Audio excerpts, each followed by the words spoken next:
بسم الله الرحمن الرحیم. سلام و عرض ادب خدمت همیهنان عزیز. امیدوارم که حالتون خوب باشه. دو نکته حول محور آقای پزشکیان وجود داره که ما باید بررسی کنیم تا بتونیم راحت‌تر تشخیص بدیم که آیا آقای پزشکیان به درد اداره دولت میخوره یا نه. اول بحث اقتصاد. ایشون چندین بار گفتن که کارشناس نیستن، برنامه هم ندارن و باید با برنامه کارشناسا پیش برن. یعنی دیگران بهشون میگن که چیکار بکنین چیکار نکنین. حالا کاری به این موضوع نداریم. ببینیم کارشناسای اطراف ایشون چه دیدگاه‌هایی در خصوص آینده اقتصاد ایران دارن. یکی از کارشناسای کنار آقای پزشکیان آقای آذری جهرامی هست. یکی از نزدیکترین ها به آقای پزشکیان. این صوت رو از ایشون گوش بدیم تا با نوع تفکر اقتصادی کارشناسای آقای پزشکیان آشنا بشیم.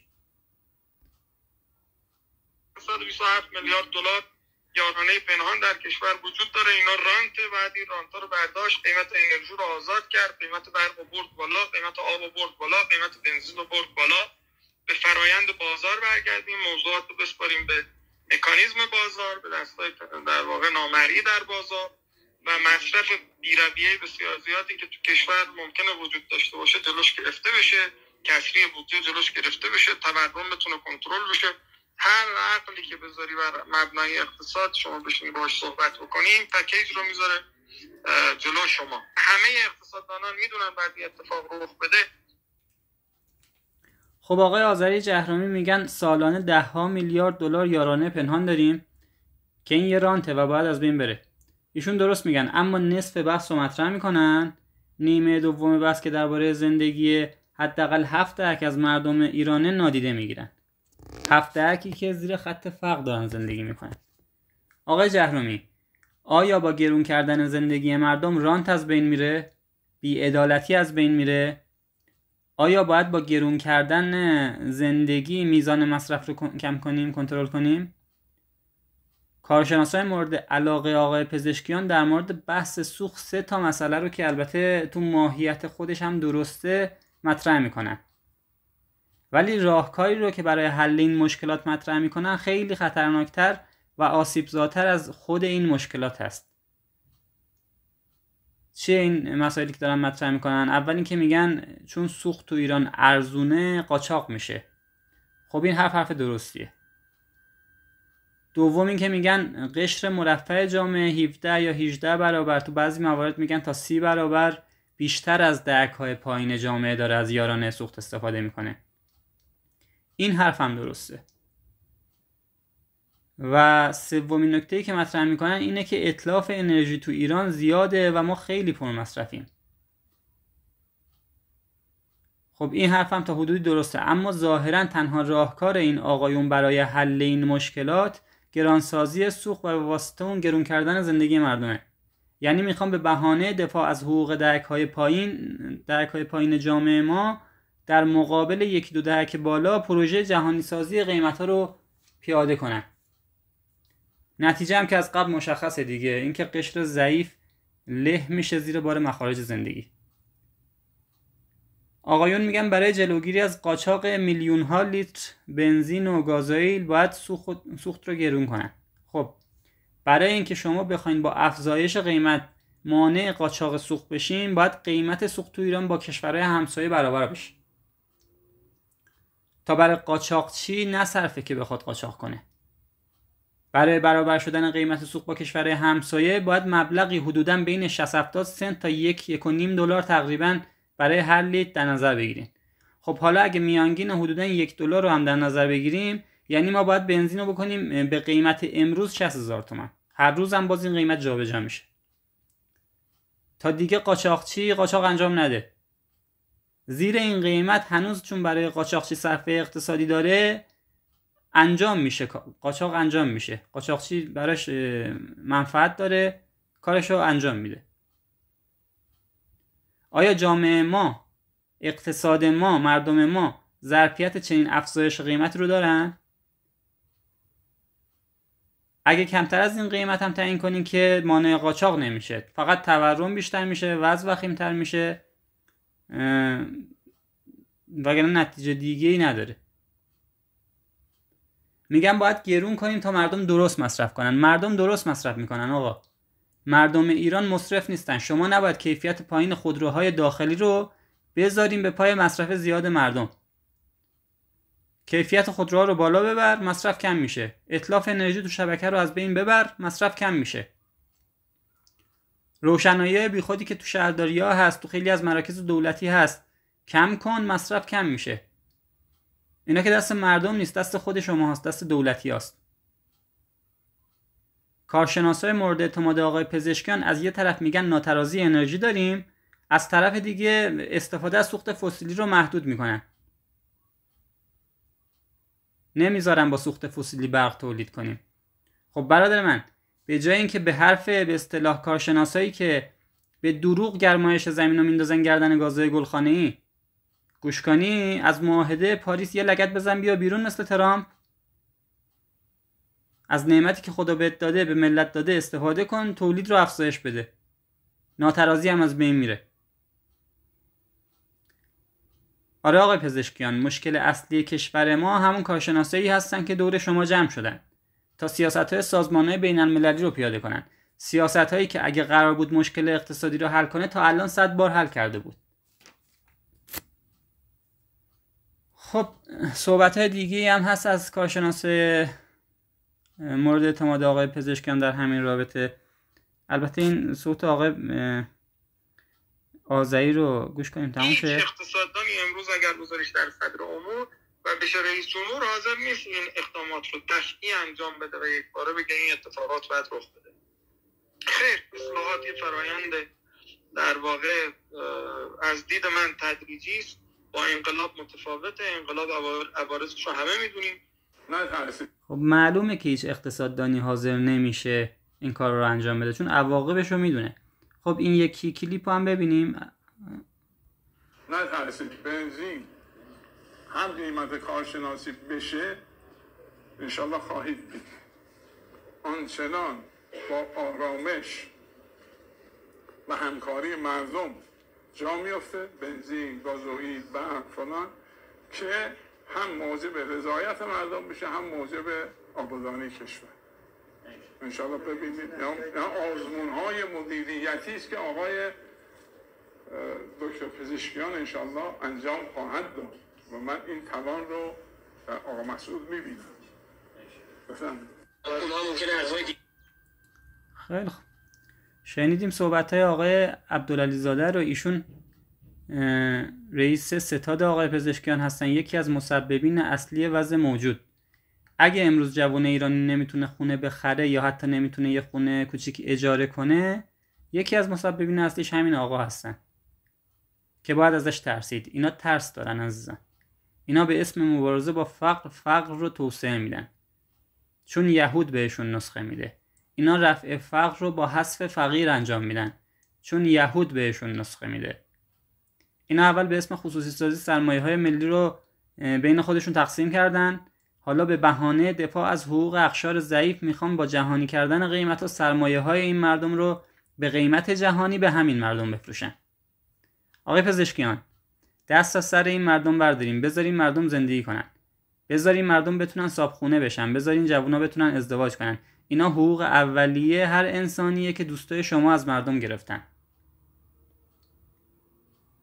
بابا این همه زمین که امثال همین آقای عبدالعلی زاده از دسترس مردم خارج کردن، مال این مردمه. اینا انفاله. باید با این ثروت ها مشکل مردم رو حل کنیم، نه اینکه خودشون بشن مشکل واسه مردم.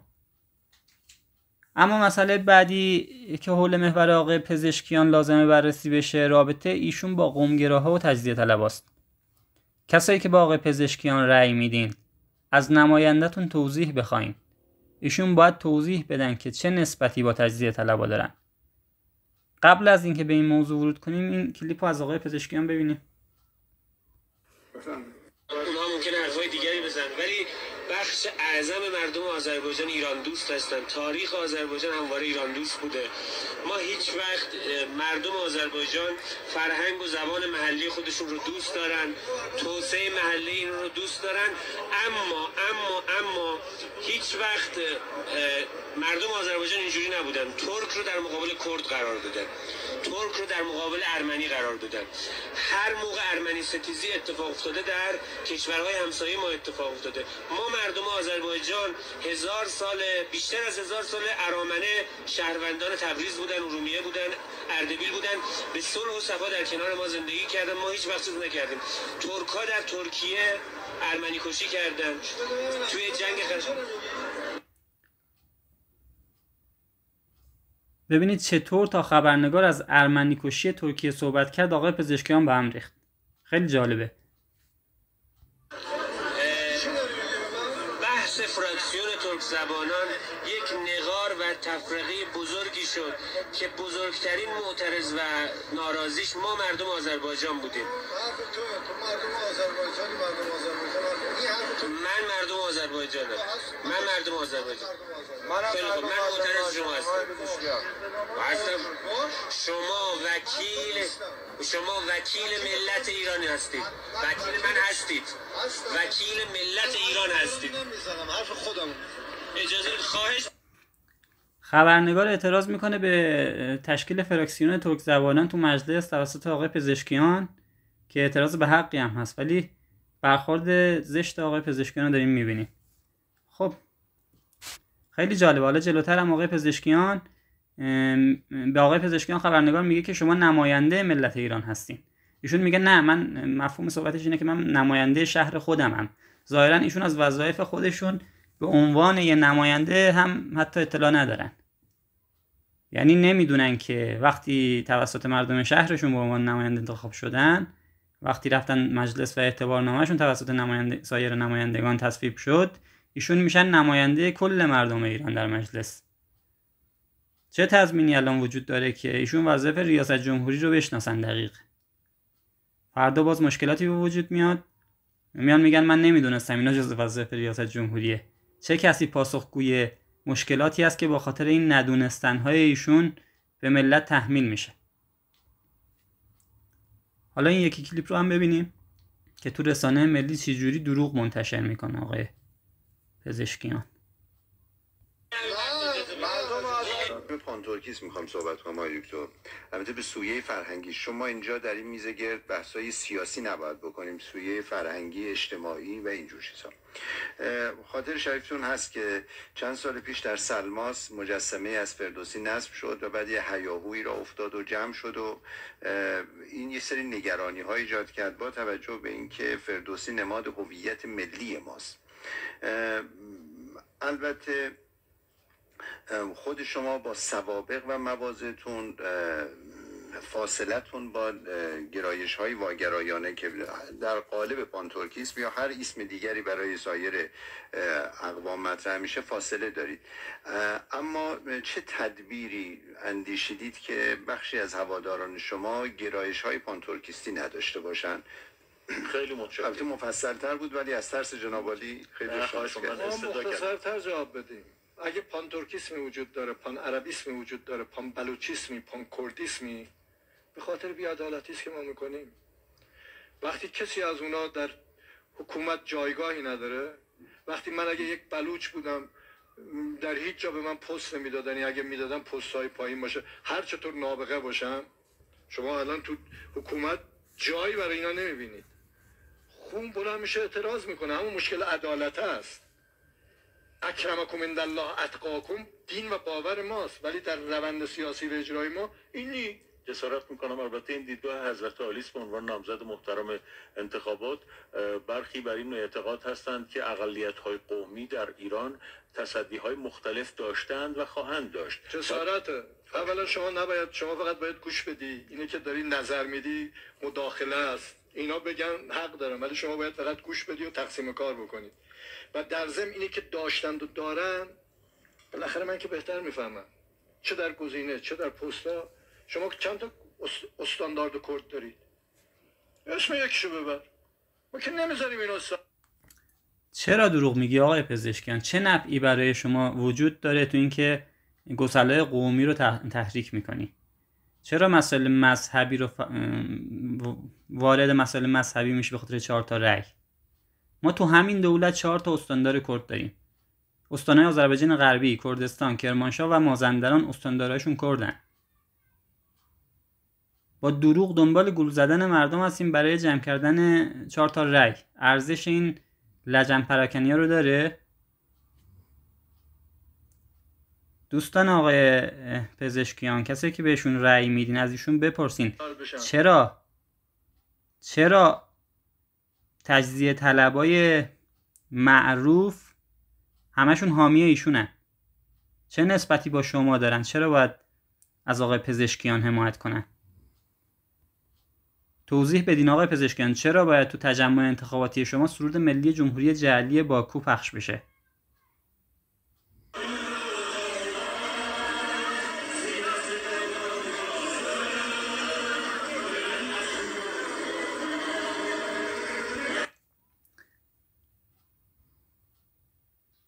اگه شما با این تجزیه طلبها همراه نیستین، چرا ازشون اعلام براءت نمی کنین؟